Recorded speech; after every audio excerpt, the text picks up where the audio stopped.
guys, I'm Aveline. Welcome back to my channel. I hope you're all having an amazing day. So today, I know the video is up very late. I really wanted this up earlier today, honestly.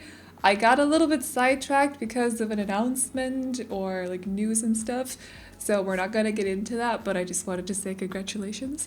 But still, I got a little sidetracked, so it's been hard like kind of focusing on recording this video because I also recorded it today, which I don't normally use to, or I don't normally like to record on the day that I release videos. I like to record them the day before, but I've been so behind lately that I don't know, I didn't have it ready, so that it is what it is. It's up a little bit late, but I hope you guys will like it anyways, because we are decorating another apartment today, and this one is inspired by the 100 baby challenge. So it's for one parent. Of course, you could have two live here if you want to, but there is a total of seven beds and then a bassinet as well. So there's room for, wait, did I just miscount the beds? I might have miscounted the beds. I think there's, yeah, 7 beds. Okay, so we have the double bed and then 2 beds for toddlers and the other 4 are single beds. So you could either have a kid or a teen sleep in them. Now keep in mind that all the rooms are very, very small. This is not a luxury 100 baby challenge apartment. I've done one of those before, but I wanted to do a tiny one this time. So it's not like a tiny, tiny apartment, but the other ones that were smaller, I simply could not fit 8 Sims into them. I don't think it would be possible, at least not without overly cheating, or at least not without making sure that the apartment is still playable and functional. So yeah, this is what came of it. This is what came of the idea. I hope you guys will like it though. I definitely went for a lot of colors because I like to do that when it's for the 100 baby challenge. I feel like that challenge, or like when you play the challenge, you always have a lot of kids just like running around all the time, obviously, or at least toddlers or teens and stuff, a lot of younger Sims in your household. So I just want it to be very playful and cute and cozy at the same time, not necessarily super expensive looking either. Of course, with it being a tiny apartment, I feel like it would make more sense if you didn't make the whole interior super luxurious, because otherwise if they could afford luxurious interior, they'd probably live in a bigger apartment. I mean, why would you choose to live in a small apartment if you could afford a bigger one and then have 7 kids running around all the time? You know what I mean? So although I will say I feel like bigger apartments probably work better for this sort of, or also just like houses, because then you have a backyard that you can fit skill items into, because when you play the 100 baby challenge, one of the rules is that you need, what is it, level 3 or 4 in like, I think it's level 3 in 4 different skills or something like that. I don't remember the exact rules, but you still have to make sure that either, or is it both? I know that they have to get an A+ or whatever that's called in The Sims, I forgot.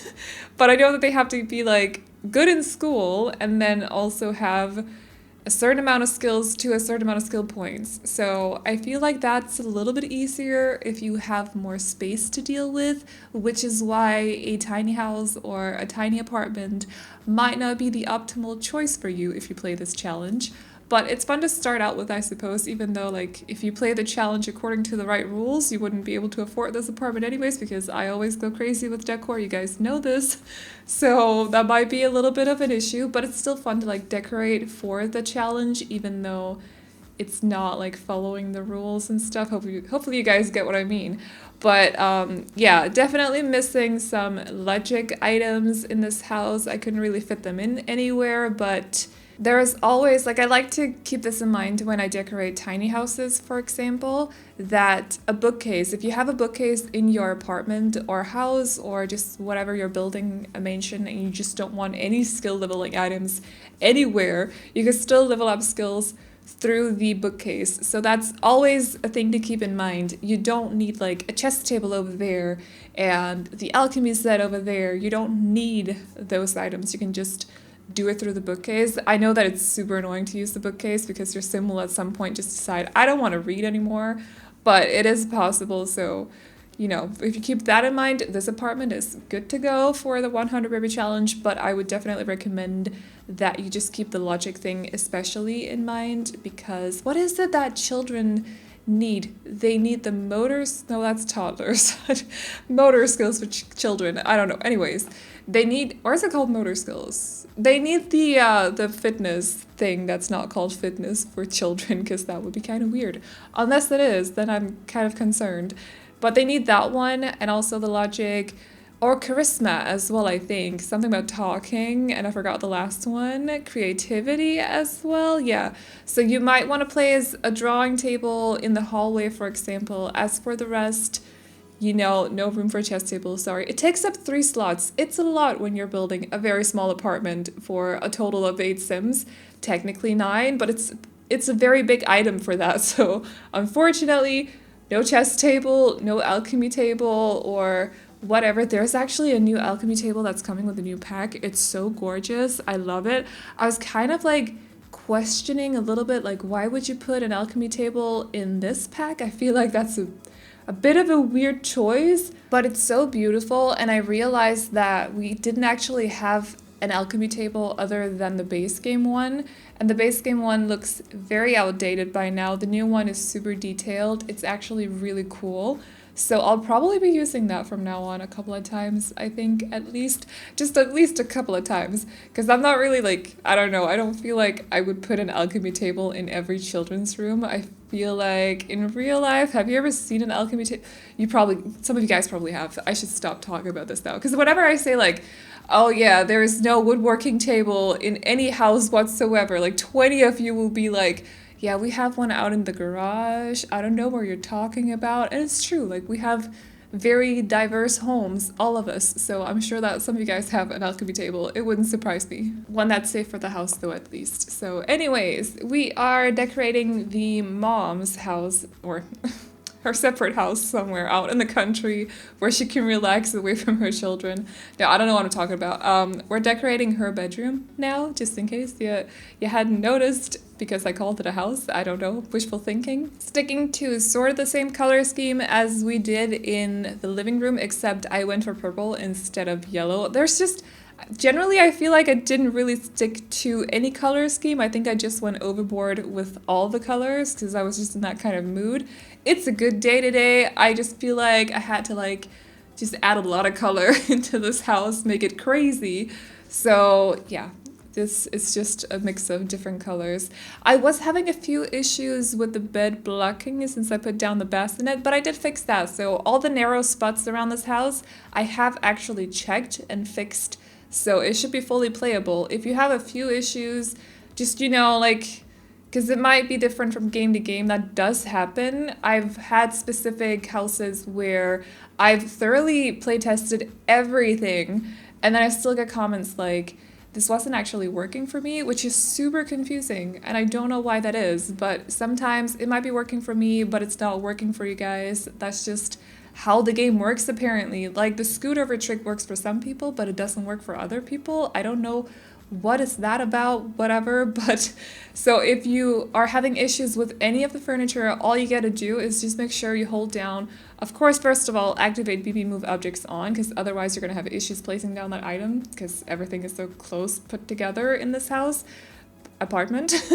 But then just hold down Alt while you move the item, and you may have to like slightly clip it with the wall or something like that, but I promise you, I really tried to play test this as well as I could, so there shouldn't be any issues, but if there is, that is how you would solve it, just so you know. So this is the teens room, or what's supposed to be the teens room. It's kind of like you can't really fully decorate for a certain kind of family combination, because you'll always have, you know, children of different ages just around your household the whole time. So there'll always be like different combinations. You'll never have two, or you never constantly have 2 teens, 2 children, 2 toddlers, 1 baby, for example. You'll get to points where, unless you are crazy good at the game, I suppose, you'll get to points where, for example, you don't have a child or you don't have a teen. So you may have to delete and then add new beds here and there, just so you know. Like, take out one of the single tile beds, or not single tile, 3 tile beds, so the proper sized beds, and then change it with a toddler bed, for example, just so you know, because that does become an issue. Like, I feel like back when I did the 100 baby challenge, for the time that I did, I think we got to like child number either like 17 or in the early 20s or something. I don't remember. It's such a long time. It goes back in 2017. I don't remember anymore, like whatever. But I definitely remember having to like customize the bedrooms a lot. So not with decor, but changing out the beds all the time because the family combination would always change. So keep that in mind. That's important when you do this challenge. But this apartment is also just mainly like inspired by that challenge. So of course it's not perfect if you want to like fully play this to the maximum or like min-max everything. This is not perfect because it's super cluttered and there's not a lot of there is toys. There's a toy box in the what's it called? The living room. I almost said the bedroom. No, there is one in there too, I think, actually, in one of the bedrooms at least. But there's not a whole lot of skill leveling items. There's everything you do need, but like the perfect house for the 100 baby challenge would have a little bit of everything, just a lot of skill leveling items. It would also be bigger than this, obviously, less decorated, less cluttered. It would be easier to get from point A to point B. So it's just inspired by the challenge, but you're free to use this for your 100 baby challenge if you want to. I've also made other houses. So I've both made like proper sized houses that you will have to cheat to use because they're quite pricey with all the decor going on. That's just my builds. That's just what I prefer. But I'm counting on you guys knowing this by now, at least if you watch a lot of my videos, because it's the same every single video. I overuse clutter like crazy, but that's just how it works for me. So anyways, it's what I prefer. But I've done 2 houses like that, at least what I can, what comes to mind or what I can recall. And I've also done, I think, 1 tiny house that I did get a couple of comments on wasn't very good for the 100 baby challenge, but it's also a tiny house, literally following the count, the tile count and everything. It's really difficult to fit 8 Sims into an actual tiny house in The Sims, just so you know. And then on top of that, having all the skill leveling items and everything and still room to play in and stuff, it's really difficult. But there is one of those as well on the channel. And I think there should be a luxury apartment as well, and also a couple of apartments that aren't luxurious but definitely good for the 100 baby challenge. I do like to just, you guys know, I like to like try to cram as many people, or not people, Sims into as tiny spaces as possible, because for some reason I just like to do that. So the 100 baby challenge, or using it as inspiration, is always a good excuse to make builds like that, or to build houses, apartments like that. So yeah, I do like to go for this theme sometimes. Anyways, we are at the end of the video, so if you guys like this apartment, you can download it off the gallery. My ID is AvelineYT, and you can also find it under the hashtag Aveline or AvelineYT. And as always, I hope you guys enjoyed this video. Remember to like and subscribe and all that good stuff if you did, and I'll see you all in the next one. Bye-bye. I never really understood what I did wrong. I was trying hard to find a place where I belong. I lived an empty life, but had to carry on. I guess I really was giving up on love, and I tried to block those feelings off. What did I do? In a middle say, then it all came back when I thought that everything was lost.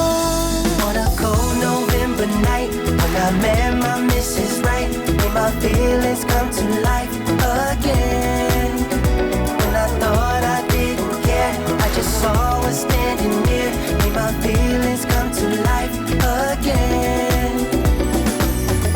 Now I wake up every morning next to her. I gotta pinch myself to prove that she's my girl.